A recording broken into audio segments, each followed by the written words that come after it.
away. I called out your name. It was at that very moment I knew I would not be the same. You left me broken all alone, and now you will not pick up your phone. Did you think that would get me feeling down? No, that made me drive all around that old small town. Did you think I would drown in your pain? Hell to the no, let me explain. I drove up to that old dive bar on the corner of a new tomorrow. I thought I was going in to drink away my sorrows. Instead I danced the night away. Boom bopping, bar hopping, body rocking, foot stomping all night long.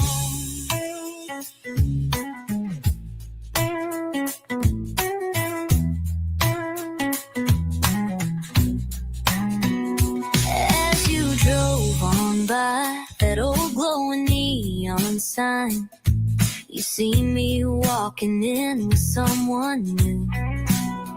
You thought you left me broken and alone, waiting for me to pick up that damn phone. Did you think I would move on? It was a new day you left for me tomorrow. Hell to the no, let me explain. I drove up to that old dive bar on the corner of a new tomorrow. I thought I was going in to drink away my sorrows. Instead I danced the night away. Boom bopping, bar hopping, body rocking, foot stomping all night long. Instead I danced the night away. Boom bopping, bar hopping, body rocking, foot stomping all night long.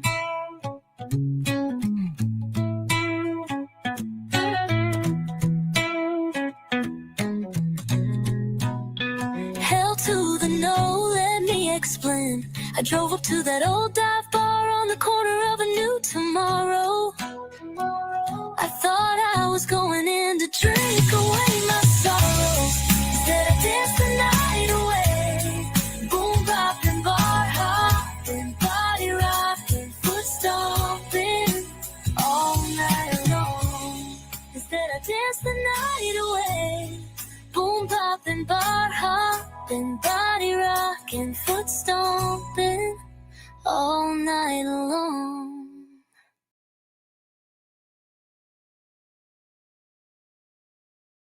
You from judgmental people.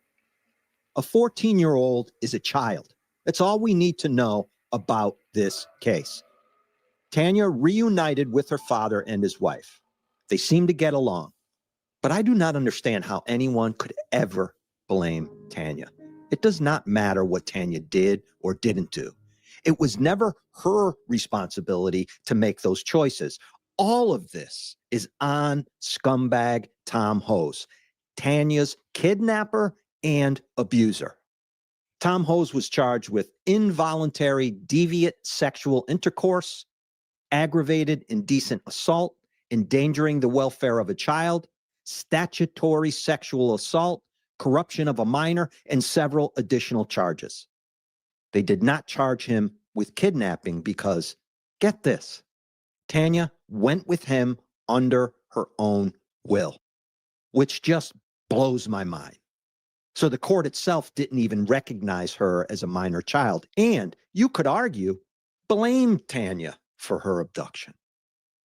Hose was sentenced to 15 years. He served those and was released a few years ago.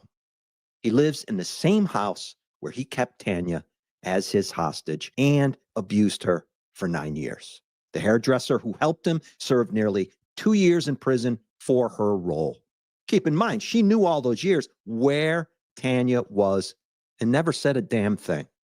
Tanya, who wound up estranged from her father and reunited with her mother, is an advocate now. She speaks about her ordeal. She wrote a book. She is married. Tom Hose should have gotten life for the 9 years he took away from that child. That'll do it for this shortcut episode. Make sure you tune into my weekly Crossing the Line with M. William Phelps episodes. I've got some interesting cases coming up. And remember, be safe, be aware, and be alert. I need a favor. Please spread word about our show on social media and word of mouth, of course. And subscribe to Crossing the Line with M. William Phelps wherever you get your favorite podcasts. Don't forget to leave a review of the show, especially on Apple Podcasts. This is completely our show. Reviews and subscriptions truly help. I could not do this show without you. And that support, I must tell you, means everything to me personally. It's incredibly humbling. And I want to thank each of you for listening. I mean this. You have a lot of choices out there, and I'm grateful you've landed on Crossing the Line. If you go to crossingtheline.biz, mwilliamphelps.com, or look in the show notes, you can contact me to suggest cases or just say hello. Please look for me across all social media platforms at M. William Phelps. That's the @ symbol in my name, M. William Phelps. Sources for this episode include U.S. District Court for Western Pennsylvania, Tanya Kach versus Tom Hose, and a host of defendants. September 12, 2008. Woman, 24, says neighbor held her captive for 10 years. New York Times. Ian Urbina, March 24, 2006. Tanya Kach was abducted inside the disturbing case. People Magazine by Jessica Sager, February 10th, 2025. Crossing the Line is executive produced by M. William Phelps, LLC, and Matthew Valentinus, Mom's Basement Management. Written by me, M. William Phelps. Audio mastering and mixing by Matt Russell. Music by Epidemic Sound. Original music written and performed by Thomas Mooney, Tom Phelps, and Matt Russell.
To today's episode, I want to take a moment to provide a trigger and content warning. On Smart Talks, we often discuss sensitive and potentially distressing topics, including sexual violence, trauma, and abuse. We understand that these conversations can be challenging and may bring up difficult emotions for some of our listeners. Our full content warning pertaining to today's episode is in the show notes.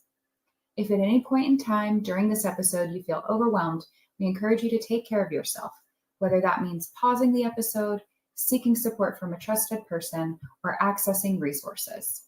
Your well-being is our priority. If you or someone you know needs help, you can visit elizabethsmartfoundation.org for a list of resources or contact the National Sexual Assault Hotline at 1-800-656-HOPE. Thank you for joining us today. Now let's begin. Today's episode is truly one of courage, survival, and the power of the human spirit. Our guest, Tanya Kach, has a story that is equally heartbreaking and inspiring. As a young teen, she was struggling at home and in school after her parents' divorce. One day, while at Cornell Middle School in McKeesport, she was skipping class and was caught by a school security guard. This 38-year-old security guard, Thomas Hose, then took an interest in her and became close to her. He learned of her unstable home life, her parents' divorce, and all of her struggles. From there, he gained her trust, preyed on her vulnerabilities, and began to groom her, showering her with gifts, money, candy, and flowers. Like so many young people, Tanya was flattered with the affection of an older person and began to believe that the manipulative and fraudulent promises he was making her of a better life. On February 10, 1996, Kach was lured to Hose's house in McKeesport, where she was then held captive for 10 years. For the first 4 years of her decade-long captivity, Tanya wasn't allowed to leave her abuser's bedroom. She was locked inside and sexually abused. She was fed minimal food, used a metal can as a toilet, and had to endure daily threats of death. Later, when she was 18, she discovered that she was officially registered as a missing person. Years later, she was introduced as Hose's girlfriend. She was allowed to occasionally leave the home because of the threats to her life and the ongoing abuse. Her abuser believed that all of these things would deter her and Tanya wouldn't run away. Eventually, Tanya found courage to confide in a local business owner and to escape. At 24 years old, after 10 years of being held captive, law enforcement came to assist her in escaping her living nightmare. In 2007, her abuser and kidnapper, Thomas Hose, pled guilty to statutory sexual assault, involuntary sexual intercourse, indecent assault, endangering the welfare of children, corruption of a minor, interference with custody of child, and aggravated indecent assault, and was sentenced to and served 15 years in prison. During this horrific time in her life, Tanya faced unimaginable hardships, but through it all, she never lost her strength, her faith, or her hope for a better life. Tanya's story doesn't end there, though. Today, she's an advocate using her voice to raise awareness about the realities of abuse and captivity and offering hope to others that may feel trapped by their circumstances. We are honored to have Tanya here with us today to share her remarkable journey, how she survived, how she healed, how she found justice, and how she is now dedicated to helping others find their way to freedom. Hello and welcome everyone to another episode of Smart Talks. Today I'm so excited. We have someone so special on that I've known for a while, and she's my dear friend and just someone that I love and admire, and I feel like she's just a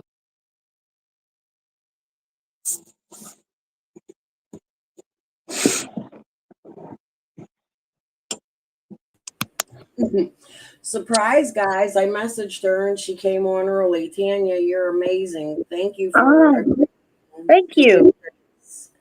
I'm so excited to talk to you. First of all, let me say I'm sorry for all you've gone through. Being we're from the same area, I feel we've had a very similar life experience prior to your abduction. I've been really excited to reach out to you for quite some time, and I was quite shocked how fast you had gotten back to me and agreed to do this interview with me. So I just want to take the time to make sure I say thank you first. Oh, no problem. Not a problem at all. Thank you for asking me. Oh, girl, let me tell you. First of all, I want to start with kind of explaining the area where we come from. Mm-hmm. It's sort of the ghetto. It's Yeah. not a nice area. And Tanya had moved from a nicer small town area to McKeesport prior to her abduction. And she was very young. They had gone through a divorce. She moved in with her father. And I'm sure that must have been very scary for you to move from one area that's a little nicer to another area that's sort of small but big city Right. in comparison to what you were used to. So when you had started at Cornell, what was that like for you? The school was bigger than the school that I was going to prior, so I had to get used to like a larger crowd of people. Um, and the things that were different was where I came from, and went to school. There were no security guards. Right. Didn't have to worry about having those. And then going to Cornell and finding out that, there's security guards. That's scary. I went to South Allegheny, which is smashed like right in between Monongahela and McKeesport. Yeah. Most of life. And we didn't have security guards there either. And I remember I didn't go to Cornell, my sister Shannon did. And I believe you know Shannon, but she was very scared. It was a different atmosphere than South Allegheny. And I remember she never wanted to go, and she would also skip school quite Mhm. often because of we had, even back in the 90s, a lot of violence in Cornell. And in the McKeesport area to begin with, you got to remember we had a lot of gang violence, like the Bloods and the Crips, and the area really needed the security guard. So when you bring a security guard into the situation, it's supposed to be as a protectant. And I'm sure when you went to Mr. Hose, that was your being. You had come from a rough upbringing. You looked to him for guidance, correct? Yes. And then where did that take a turn? It took a turn. Like, in what way do you mean, like taking a turn? Like, where did it go from security guard to friendship to a romantic encounter with the man where he groomed you? What I really want to hear is the tactics this man used to groom you. Oh, so what happened is, we became friends, and then he started pulling me out of the classroom, um, just to walk the halls with me.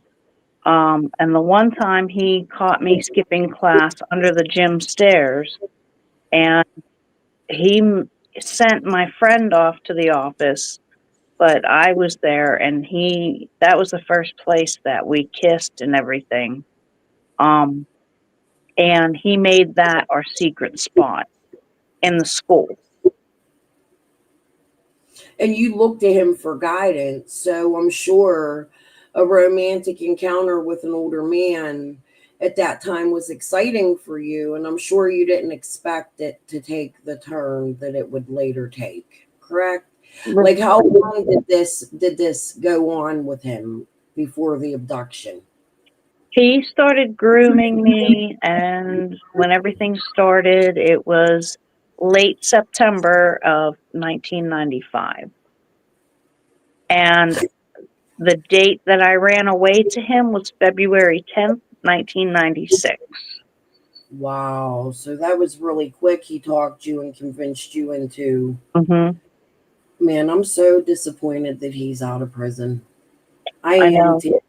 I can't believe this man only got 15 years, a trusted official in our school system, especially in the rough area we grew up in. It's amazing to me.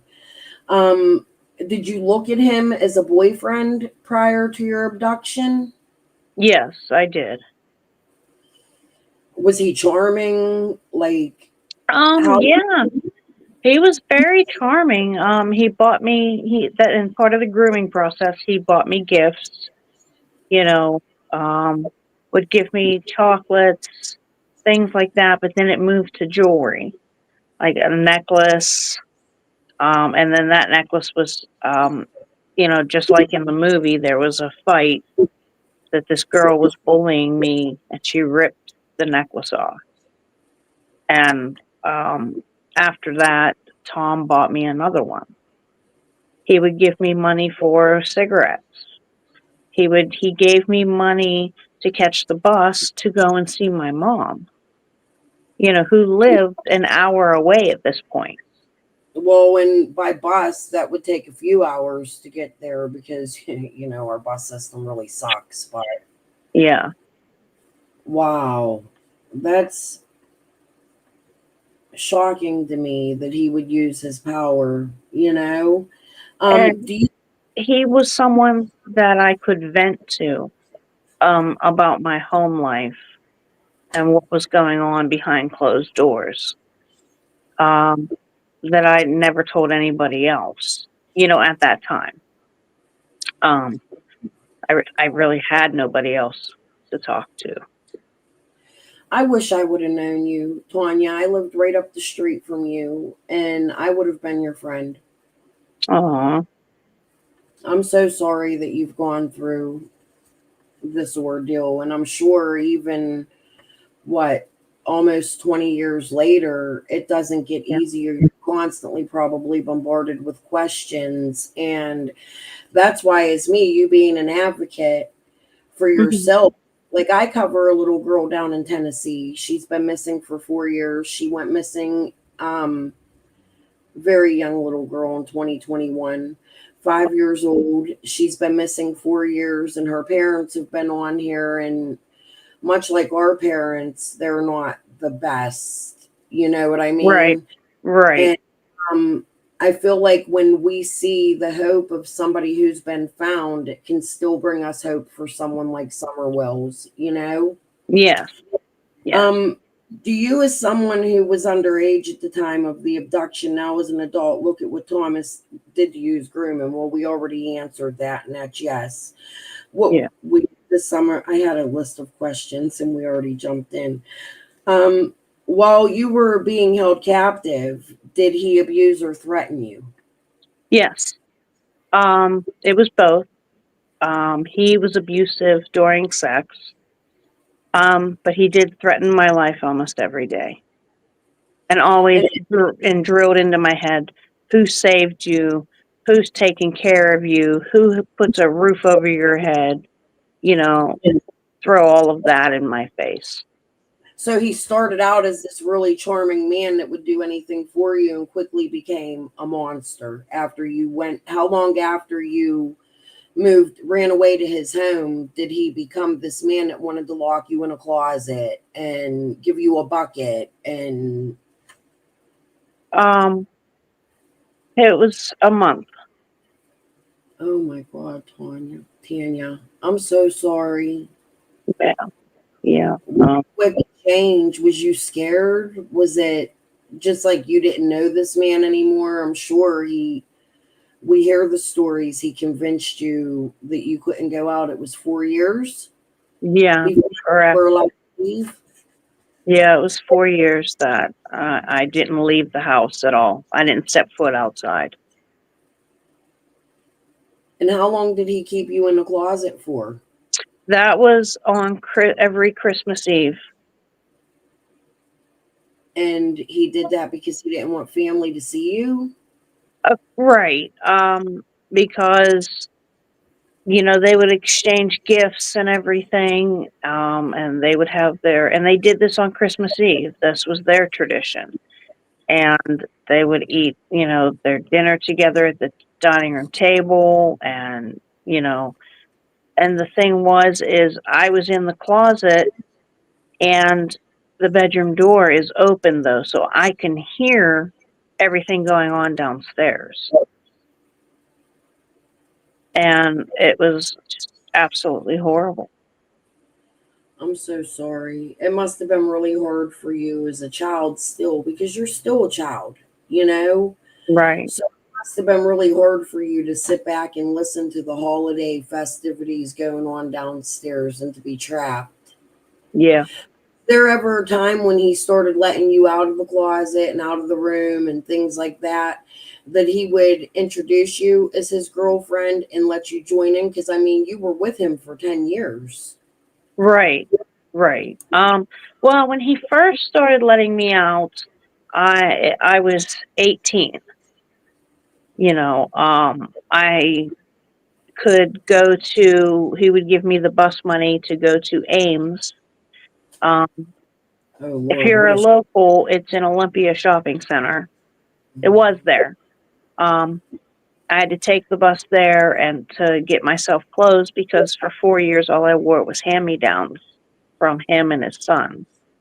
mm. And, you know, excuse me. With that, I was only allowed out to do that. But he devised the plan in 2005 to introduce me to his parents as as his girlfriend. And how did that go? Did his parents accept you? Did they realize you, like, did they say anything about you being so much younger than him? His mother, yeah, she did not like me. She did not like the relationship. She did not like it at all. His father was more, um, like, he was nicer, you No, know. did they know that you were missing? No, they did not know at all. They had And no idea. that's scary. That's so scary. JJ's. Now I lived on Yeah. Soul, right behind JJ's, where you lived at the bottom extension of Souls with Thomas, right? Right, and at 1002. Right. I lived Speedy Mort, and that's a very scary area. And my first question for you is EMS is right across the street. How did they not notice who you were? I know they went to JJ's to shop. Like, I feel like McKeesport didn't do a well enough job getting your picture. Like, I didn't hear much about your story till after you were found. Right, right. And that had also had to do with my father because he didn't care. He wasn't looking for me. I'm so sorry. That's Um, scary. And I was trying to refrain from asking you about your family. But your father remarried and you had like the evil stepmother, correct? yes, yes. It was the same lady that we moved in with back in 1995 that he is still currently married to that I know of. My father and I have been estranged for about 15 years now. Um, just toxic in my life. Um, he blamed me for what happened. That's so And great. And then wasn't there a lawsuit like he sued you? correct, he did. He sued me for 9 years over my book for defamation of character. That's crazy to me considering you're the victim and you're his daughter and he should have been worried about you. Did he go to McKeesport police at all?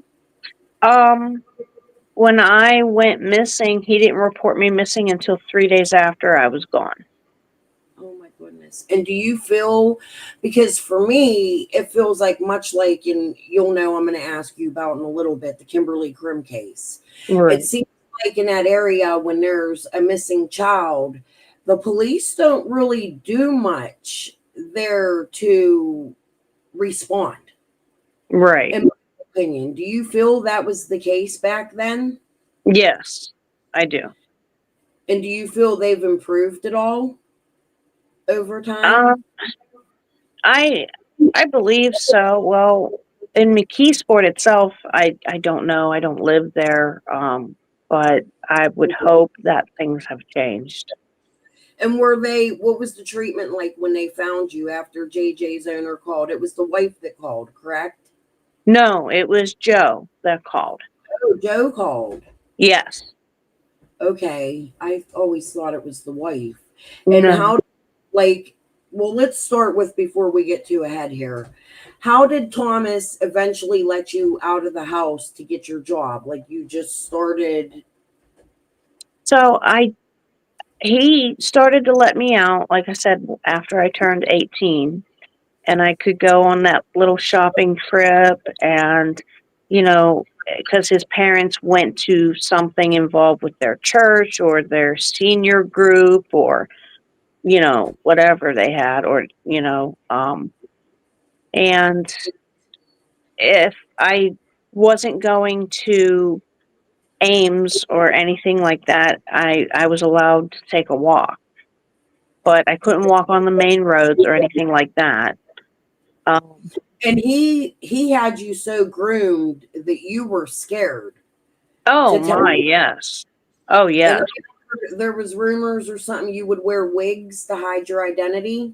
No, I never wore a wig. Oh, okay. I that must have been a rumor. Yeah, no, I never wore a wig. No. Um, but um, the one time I was out walking, and that's when I found the church and the little thrift shop that, you know, I worked at and everything. He didn't stop me from going to that church, but he was angry. And the reason why he was angry was him and his family, his parents and his son are Catholic. I am Methodist. Mm. And he felt that I wasn't praying to the right God. So I was going to the wrong church, that he wanted me to go to his parents' church, you know. And did that feel normal to you for him to push a religion? You know, it didn't really feel normal, but it was a battle between him and I. You know, he would make his snide comments, you know, oh, you're praying to the wrong God. You know that. You're gonna go to hell. You know, Did, go ahead. did he often get violent with you? Only during sex. You are such a baby. You're a warrior. I want you to know that. And you're a beacon. I know there's been a lot of rumors in our area and a lot of hurtful comments because I hear them and I've always stood up for you. Like you are a baby, and I truly believe you are a beacon of hope and Thank proof, you.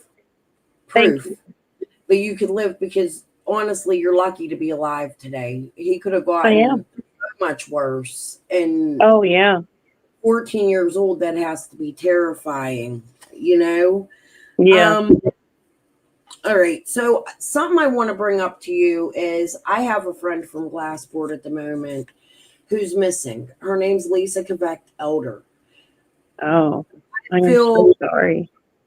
they're not putting her missing poster out at all. And then the family, we know we knew as of 2 years ago she was alive because the family she had, after I had reported on her, somehow reached out to the family and gave a brief description. And in her description was, I'm terrified of a very scary man and I'm in hiding. And I'm still concerned for her. She's still missing. Because she reached out to her family, they took her missing poster down.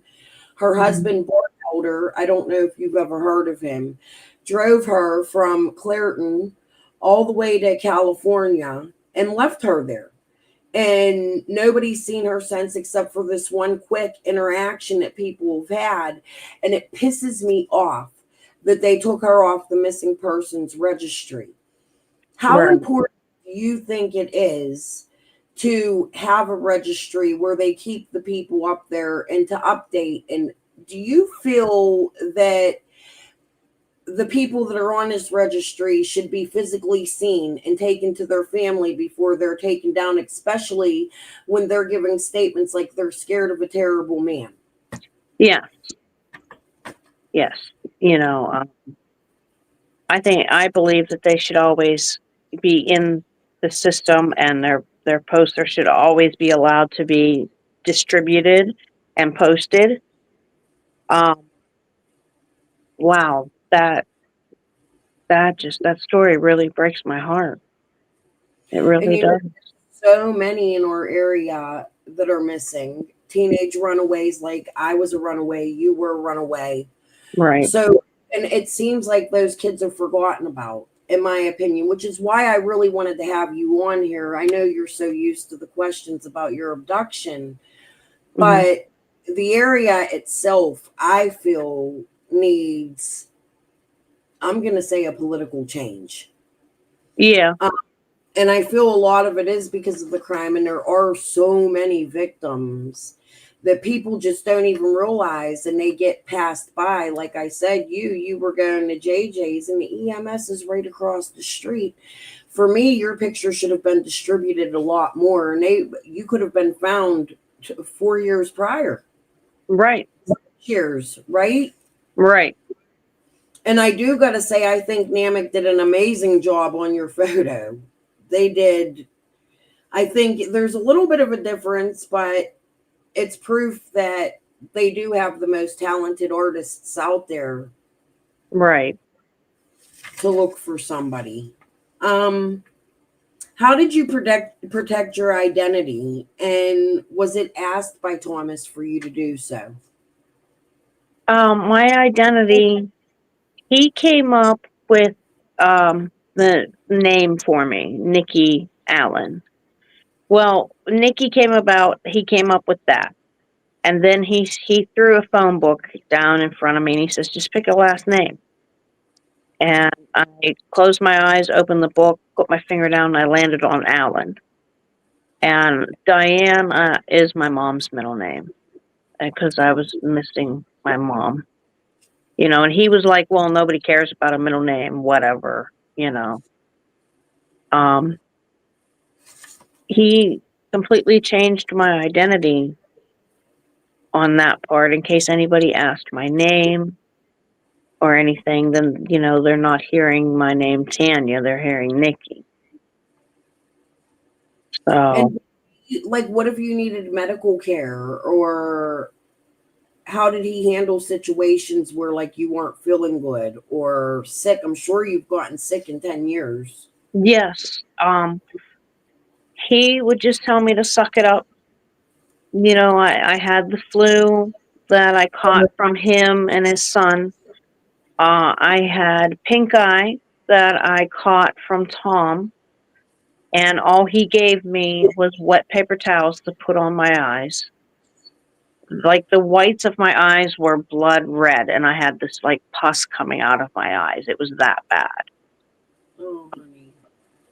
You know, I had some fillings fall out in my teeth. You know, he didn't care. But I had to cater to him if he was sick. And that's like a part of the grooming. That's amazing that you survived all of this. Um, Back to the EMS workers. Did you encounter any? Because I mean, that's crazy to me. They're just literally across the street from JJ's. Um, Not really.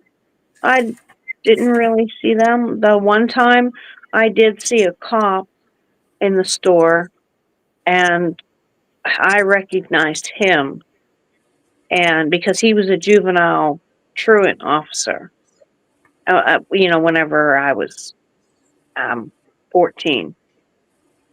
And I recognized him, but he looked straight at me and he didn't recognize me. That's Or amazing. or the fact that he did and he ignored it. Now, did Thomas, after you were taken into his home, did he continue his job at Cornell, and for how Yeah, long? he continued the job all the way up until the day I was rescued. He worked that day, and it was that evening I got rescued. I wonder, like, even still today, because there's such a secrecy with SA, I wonder if there were others in the school Right. that he maybe tried things on. Have you ever heard any rumors about that? Or No, I have not heard any rumors about that. mind you, guys, this is a middle school. This isn't even a high school. Tanya was only in middle school.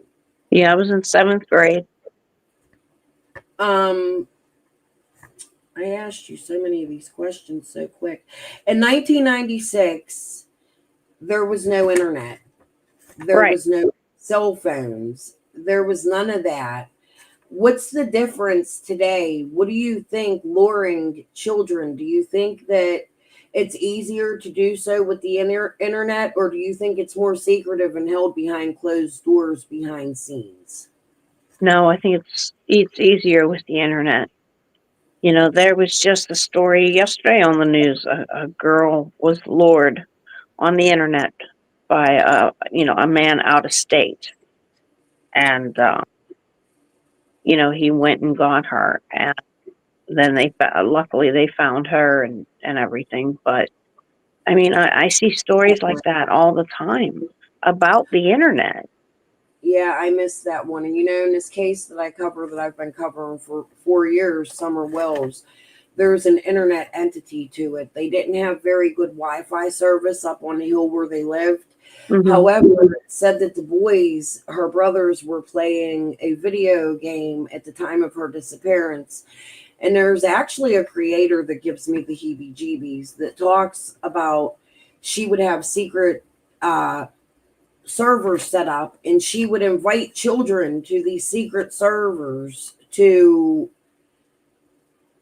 she said to protect them, but the parents didn't know the children were in there. And to me, that's just so scary, especially when parents are allowing their kids to play games like Minecraft, and the audience is getting younger and younger, and the kids are so smart today because of the internet. They can read, it's extremely scary to me how easily somebody could be lured on the internet.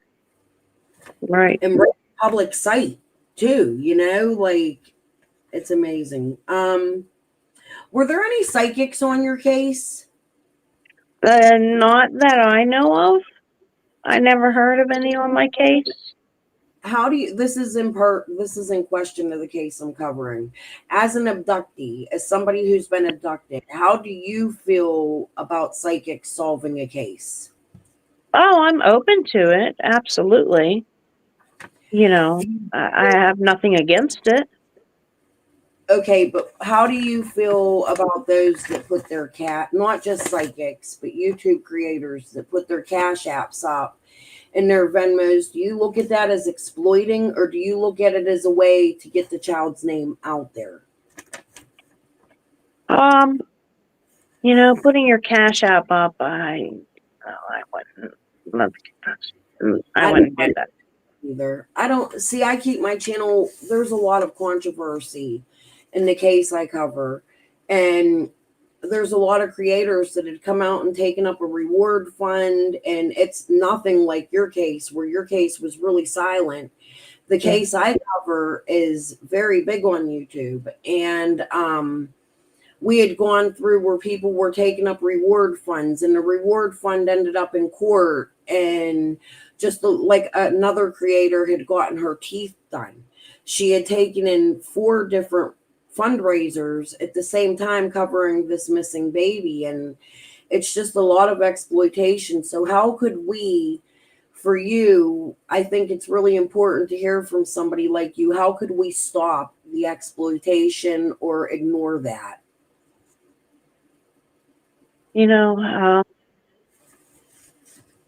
It's wrong.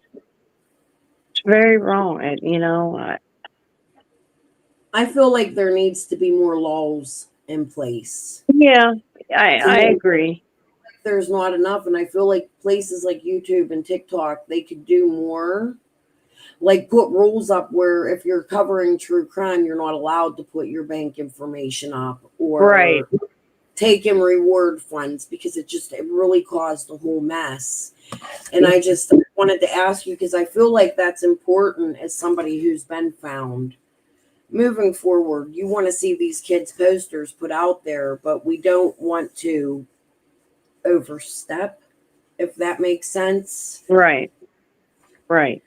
So that's why I asked about the psychics. Like, I feel like if the psychics aren't taking in money, it could be an asset to law enforcement. But if you're on a place like YouTube and you're begging for money, to me, that's exploitation.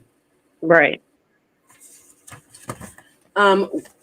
So let me see. I think I like ran through all my questions so far.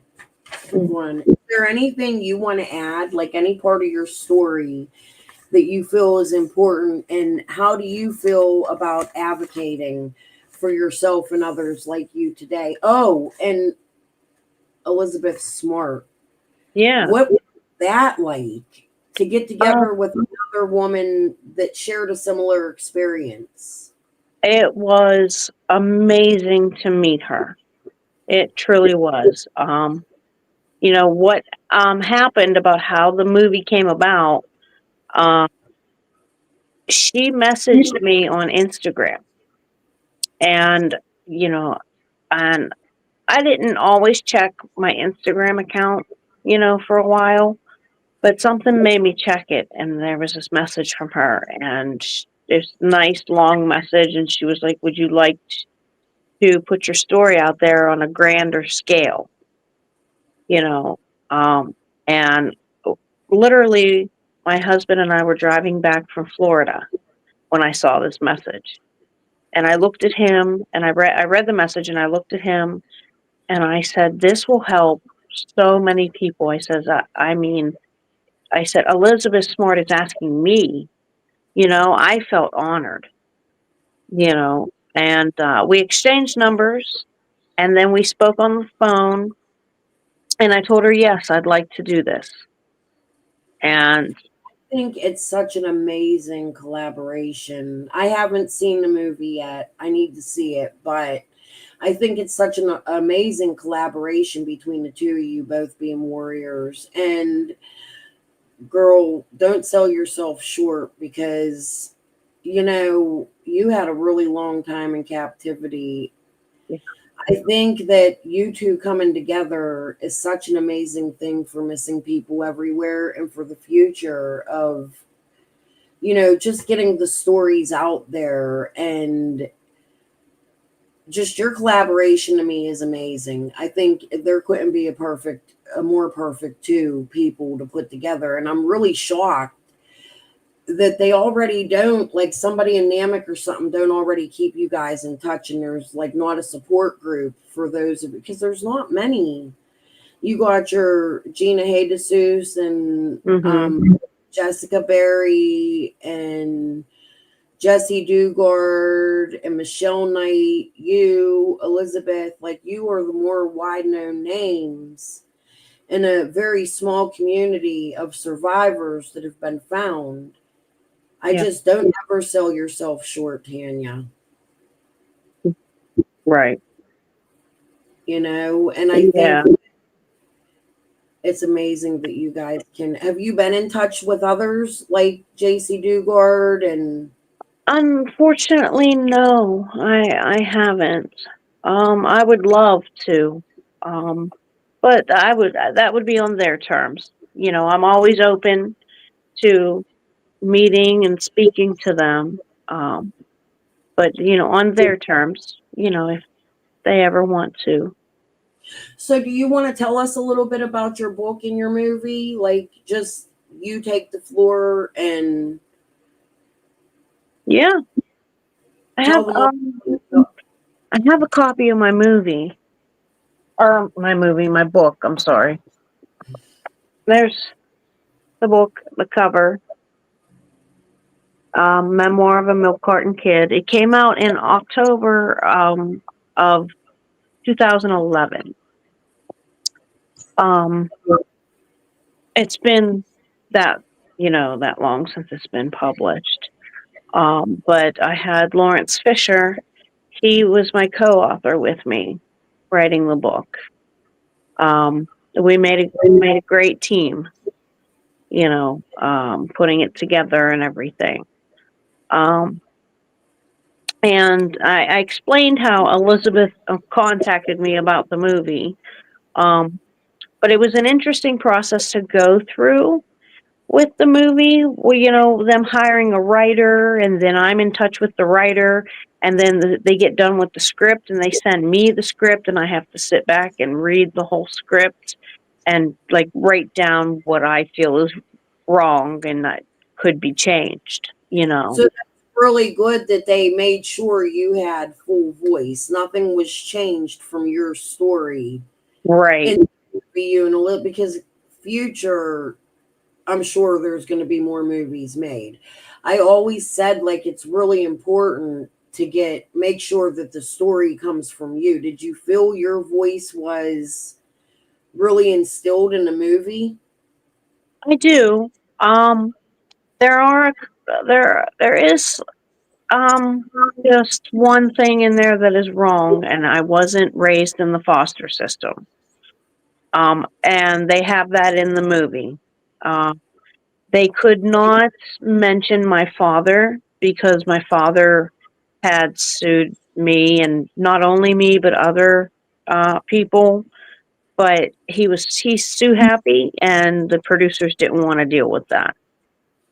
Yeah, I don't blame them at all. And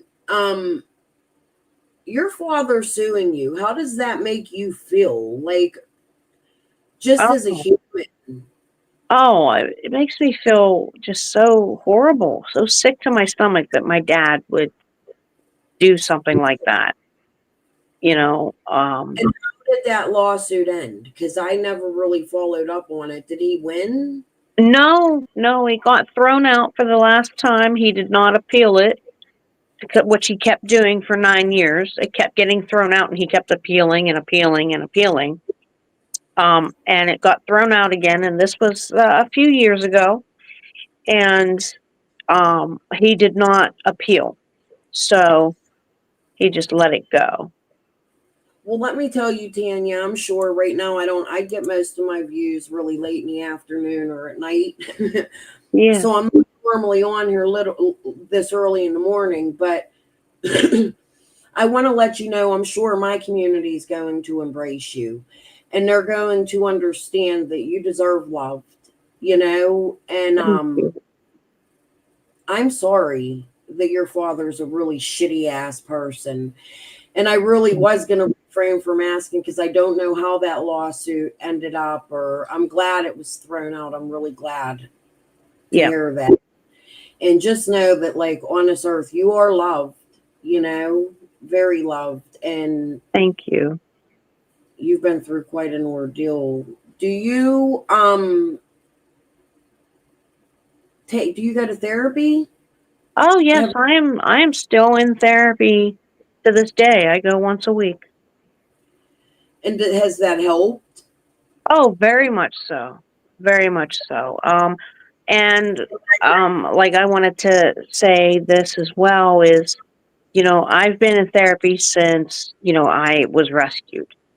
Um, when I was rescued, they suggested that I go to one-on-one therapy with my mom and then one-on-one therapy with my dad. My mom was all for it, and we went through intense therapy for 6 months. And then we carried on for, you know, up until it was a year going to therapy together. My father, on the other hand, flat out refused. So, did you have contact with your dad after you were found, or did you go home to your mom? They couldn't find my mom because my mom got remarried and they didn't know what her last name was. Well, you know what, my Mama Nani wants to know. Did your mom try to help find you? You know, anything that she felt that, you know, could help, she turned into the McKeesport police, you know. But other than that, that's all she could do. Well, your mom had some mental health issues too, right? And she was also abused by your father. Correct. Correct. So it must have been rough. And I'm not making an excuse for this woman, but it's rough when you're going through a domestic violence situation. Oh, that's a question I had. I forgot to write down. I had noticed with Elizabeth, you had spoken about Thomas and looking at it as a domestic violence situation also with the kidnapping. Yeah. Could you sort of explain that a little bit? So,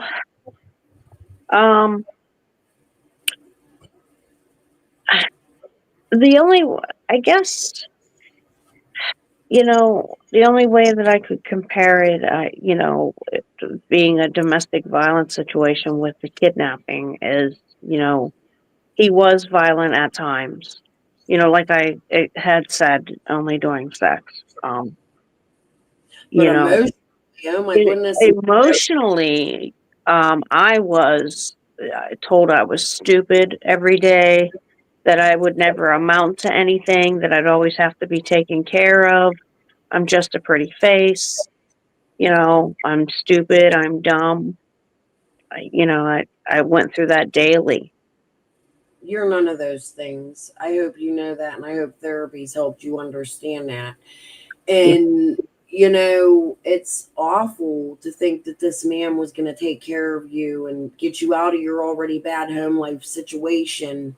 And then for you to get there and him to just hide you and lock you up. And, man, what Right. an experience you've had. And I do seriously wish the best for you Thank in this you. time. And I want to thank you again for doing this interview with me on such a short whim, number one, and Yeah.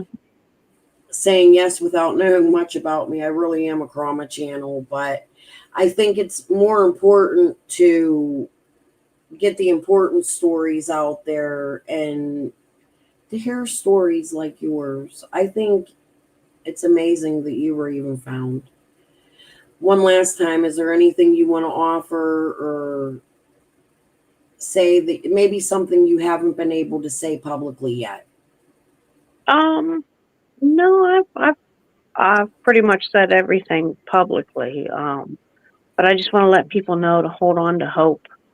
Never lose that hope.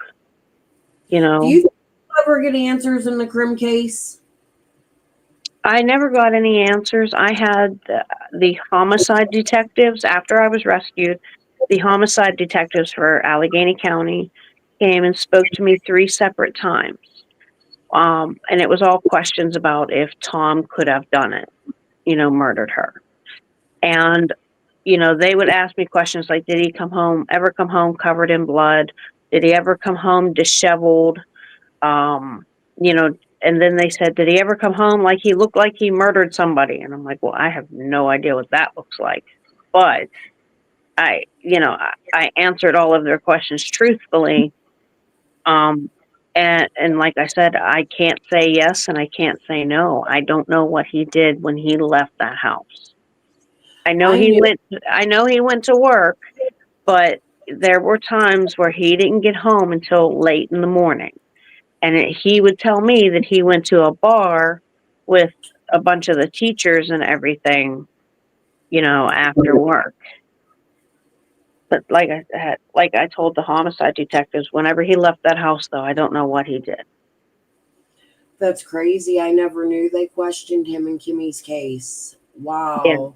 Yeah. So Kimmy, for my audience that don't know, never heard me tell the story, was a young girl at 14 years old that I knew personally. She dated a really good friend of mine named Thad Anderson, who has since passed away.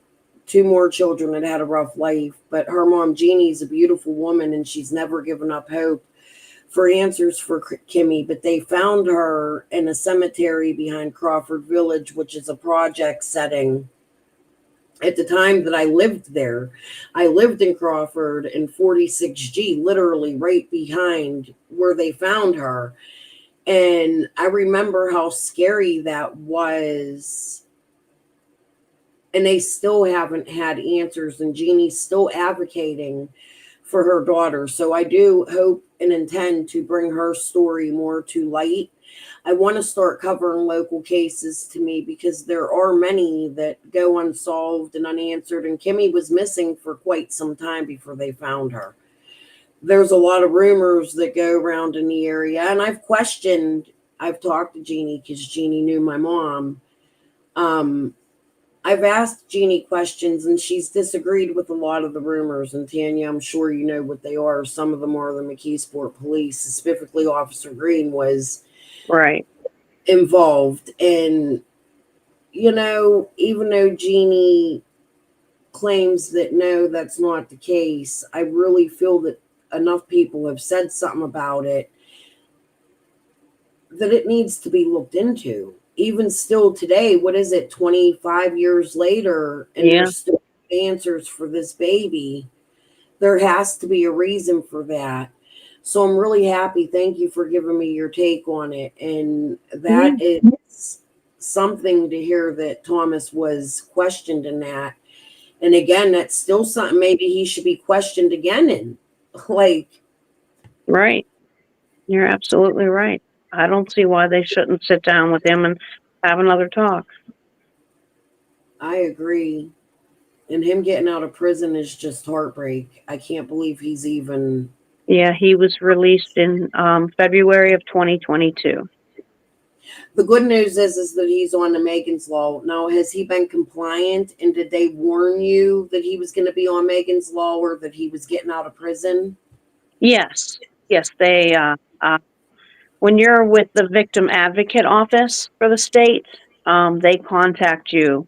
Like the day that he got out, they called me and at 6 in the morning and said he was transferred from the prison to another location to be released. And then I get a phone call and they're like, he's released, you know.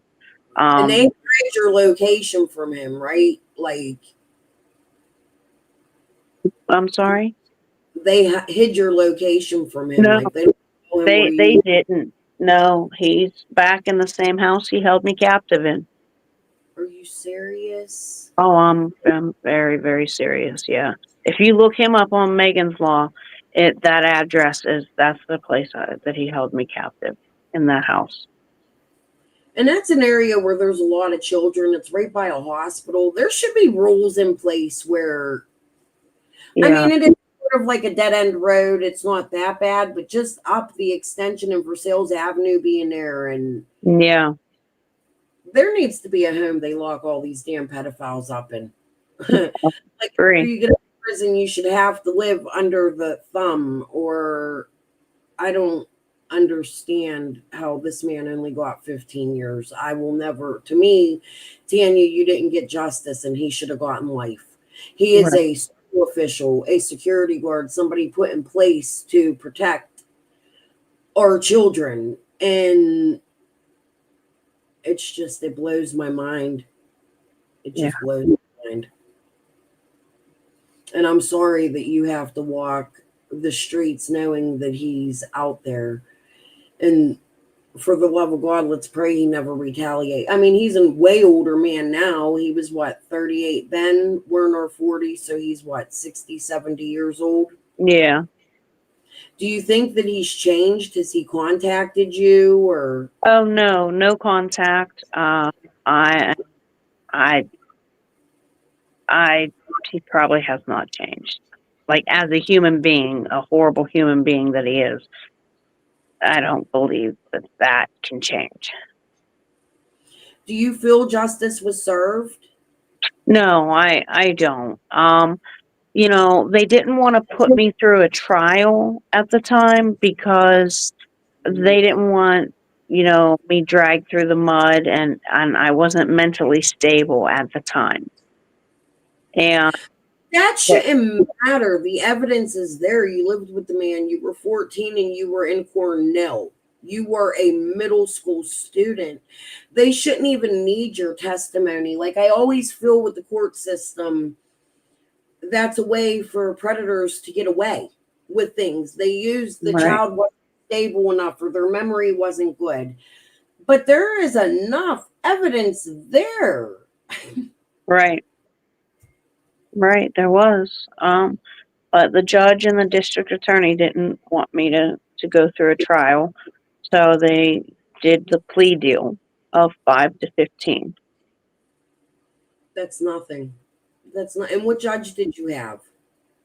I at this moment I don't remember. It wasn't O'Toole, was it? No, Okay. I have questions about O'Toole right now. That's why I'm asking. But honey, I'm going to get off of here, and I want to thank you so much, and we're going to keep in touch and stay friends. And I'm sorry I've been really vague with you. I've been busy here at home. Oh, no worries. But I want to stay in contact, and I want to stay friends. And if there's ever anything you want to say or advocate, you're always welcome to come to my YouTube channel and do so. And more so than that, can we please become friends and remain friends? And Yeah, absolutely. good. And I'm so happy to see you're doing so well today. You are a Yeah. beacon of a true beacon. Thank So, you. but thank you, Tanya, so much for doing my panel. And I want to thank those few of you that joined and those that will watch. Please check out Tanya's movie and her book, Memoirs of a Milk Carton Kid. I haven't gotten a chance to read it yet because I'm local. We just know the story. But I do intend on buying it and reading it and supporting you and all your efforts moving forward. I want you to know that. Thank you. All right, guys. Well, peace and love. Thank you for being here, Tanya. I guess that's the second time. I'm so sorry. That's okay. In here, chat, and we will be in contact soon. I'm going to contact you in the next couple days, and let's go have coffee. What do you think? Sounds great. All right. Sounds good. Bye, guys. Peace and love. Bye. See you guys all tonight. I think I'm going to be going over some Benny stuff. Talk to you later. Bye.